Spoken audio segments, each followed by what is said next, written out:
Assalamualaikum warahmatullahi wabarakatuh. Sahabat, kembali lagi dengan Tumpal Daniel.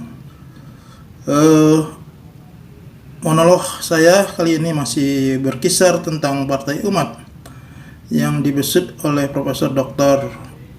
Muhammad Amin Rais, reformasi. Bulan Februari 2021 ini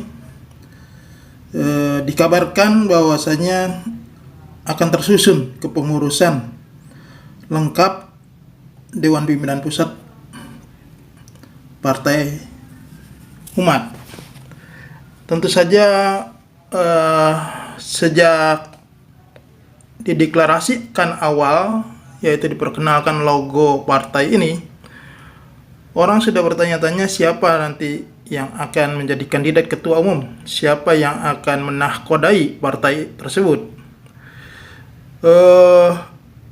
Muncul banyak wacana yang dikembangkan oleh para pendiri atau para simpatisan dari Partai Umat ini. Ada muncul nama mantan Panglima ABRI, Bapak Gatot Nurmantio. Ada muncul nama Bambang Wijoyanto, mantan Ketua KPK. Ada juga muncul nama Anies Baswedan, Gubernur DKI saat ini, dan lain-lain.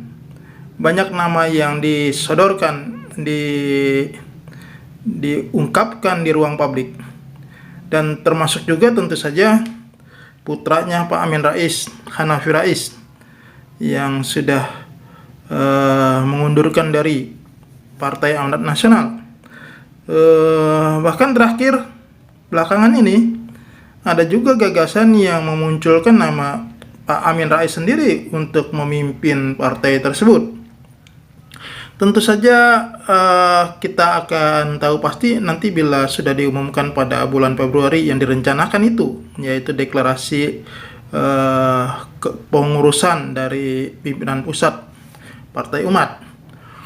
Namun demikian, kalau kita lihat nama-nama yang disodorkan ke permukaan, tentu saja memberikan satu wacana yang memungkinkan nanti akan menimbulkan pro dan kontra di tengah-tengah masyarakat, atau juga menimbulkan pesimisme ataupun optimisme bagi para pecinta Partai Umat itu sendiri, khususnya dalam pertarungan di dalam pemilu tahun 2024. Misalkan kita sebut saja misalnya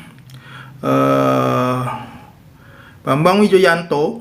Tentu saja tokoh ini memiliki track record yang bagus,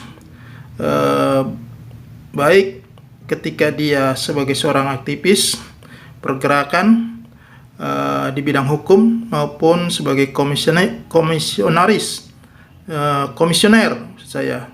di KPK. Sampai hari ini Bambang Wijoyanto tentu saja salah satu nama yang memiliki di benak masyarakat memori yang cukup bagus track recordnya. Selain itu tentu saja ada mantan Panglima ABRI Gatot Nurmantio. Nah, ini adalah salah satu jebolan dari kabinet Presiden Jokowi, Pak Gatot Nurmantio, Jenderal Gatot Nurmantio, seorang jenderal, seorang panglima yang dekat dengan kalangan umat, dan bahkan statement-statementnya terlihat cukup keras dan cukup direspon baik oleh umat. Bahkan sampai hari ini masih terlihat kiprahnya meskipun sudah di luar pemerintahan, yaitu bergabung dengan gerakan yang disebut dengan KAMI, Kesatuan Aksi Masyarakat Indonesia. Tentu saja nama ini juga memiliki potensi besar untuk mendulang dukungan masyarakat bila nanti perhelatan pemilu legislatif di 2024 itu. Ada lagi nama tentu saja Anies Baswedan, seorang gubernur DKI Jakarta yang fenomenal belakangan hari ini, dan memiliki sejumlah prestasi gemilang di dalam pemerintahannya, dan juga memiliki kapasitas yang di atas rata-rata dari sisi intelektualitas maupun integritasnya. Tentu saja nama ini akan menarik juga untuk kebesaran Partai Umat bila mana dia yang akan memimpinnya. Selain itu, tentu saja ada putra Pak Amin Rais. Tentu saja ini adalah politisi muda, namun demikian sudah punya pengalaman yang cukup, karena bukan hanya sebelumnya di Partai Amanat Nasional sebagai salah satu pimpinan partai di tingkat provinsi DKI Jakarta, tetapi juga belakangan juga menjabat sebagai anggota DPR. Artinya kapasitasnya terus terbina di dalam dinamika perpolitikan nasional. Terlebih lagi dia adalah seorang putra dari tokoh reformasi dan yang kebetulan membesut berdirinya Partai Umat ini nih. Nah, yang terakhir tentu saja nama Profesor Amin Rais itu sendiri.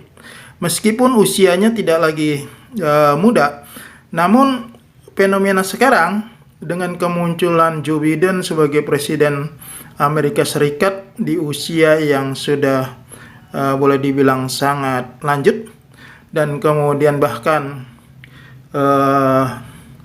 kiprah Mahathir Mohamad, mantan Perdana Menteri Malaysia beberapa kali, dan saat ini juga terdengar nyaring akan kembali ikut dalam persaingan memperebutkan jabatan tersebut, padahal usianya sudah 90 tahun ke atas.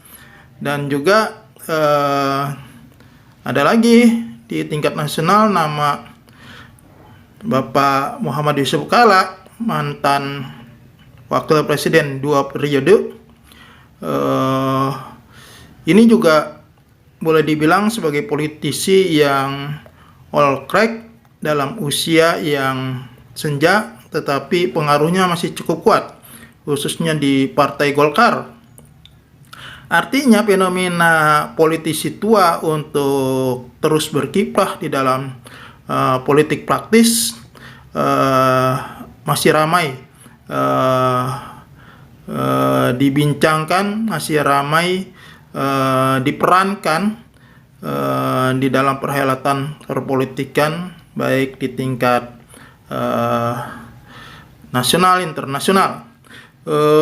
Artinya kans Pak Amin Rais bila mana dia maju, maka dia akan mendapatkan pembenaran sejarah bahwasannya tidak tertutup kemungkinan bahwasannya politisi yang sudah berusia lanjut tidak bisa memberikan pengaruh yang kuat, yang signifikan di dalam perkembangan sebuah partai politik ataupun di dalam perpolitikan nasional di negaranya masing-masing.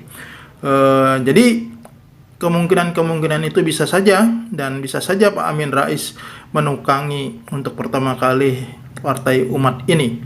Namun demikian, sahabat, tentu saja kita kembalikan kepada penggagas atau mereka yang terlibat aktif membidani Partai Umat ini.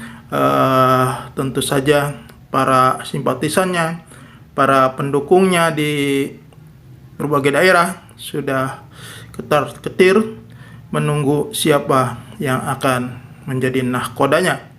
Baik, terima kasih. Assalamualaikum warahmatullahi wabarakatuh.